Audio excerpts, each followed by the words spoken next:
Hello, I'm Michael Klinghoffer. This is the 5th video in the series of Mr. Karr, would you teach me how to drive a double bass?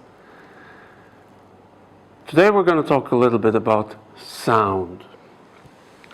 Sound is something which is very personal, but the sound itself should already have some expression in it. Before we even put in the notes, just the sound should be expressive. And to do that, we need to understand the 3 ingredients of the sound. And it's up to us to use those ingredients and to mix them correctly.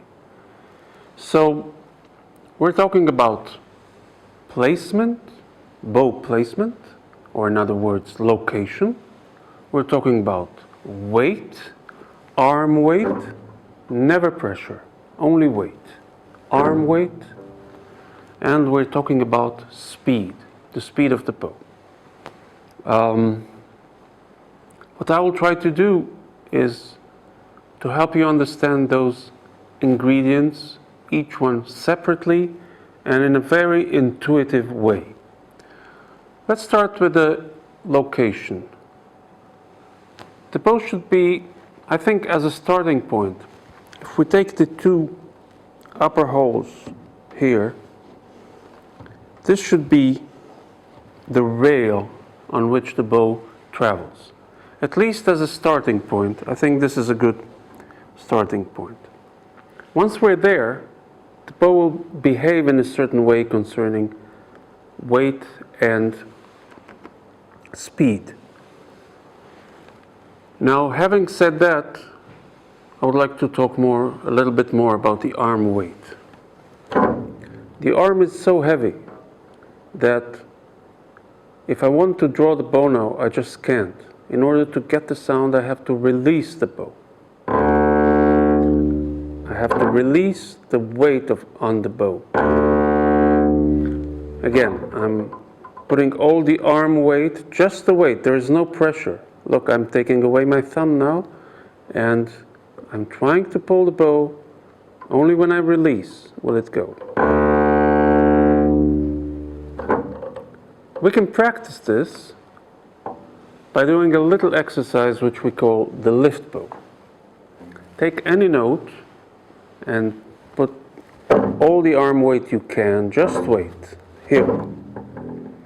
Now I'm playing the shortest note possible, lifting the bow away from the string and coming back as quickly as I can, here.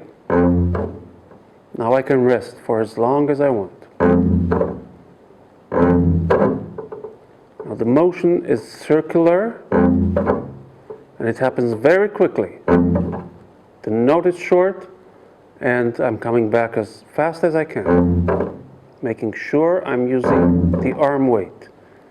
And you can do a whole scale using just down bows, or you can use a whole scale doing up bows, which is a little more difficult. But again, there's no pressure involved, there is no power involved, it's just the arm weight. The other exercise has to do with bow speed.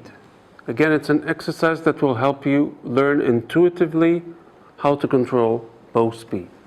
For that, I will use the metronome, man's best friend, the metronome, and I will put it on 60 beats per minute. And now, this exercise is called the full bow exercise. I'm playing all the time, from the beginning till the end of the bow.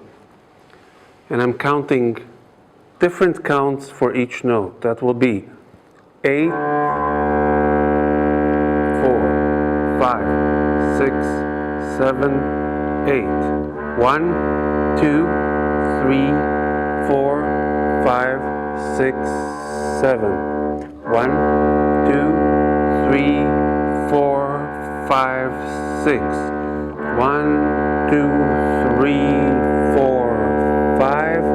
1, 2, 3, 4. 1, 2, 3, 1, 2, 1, 1, 1, 2, 1, 2, 3, 1, 2, 3, 4, and so on until I get back to 8.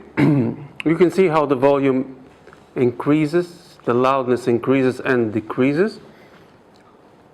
But at a certain point, for example on the count of 1, it's rather difficult to get a good sound because the speed of the bow is too fast for the certain note we're playing. It might happen differently if we play another note. So we have 3 ingredients of the sound: the location, the speed, and the weight. And it's up to us to mix those ingredients to make a beautiful sound. Isn't that easy? Playing the bass is either easy or impossible.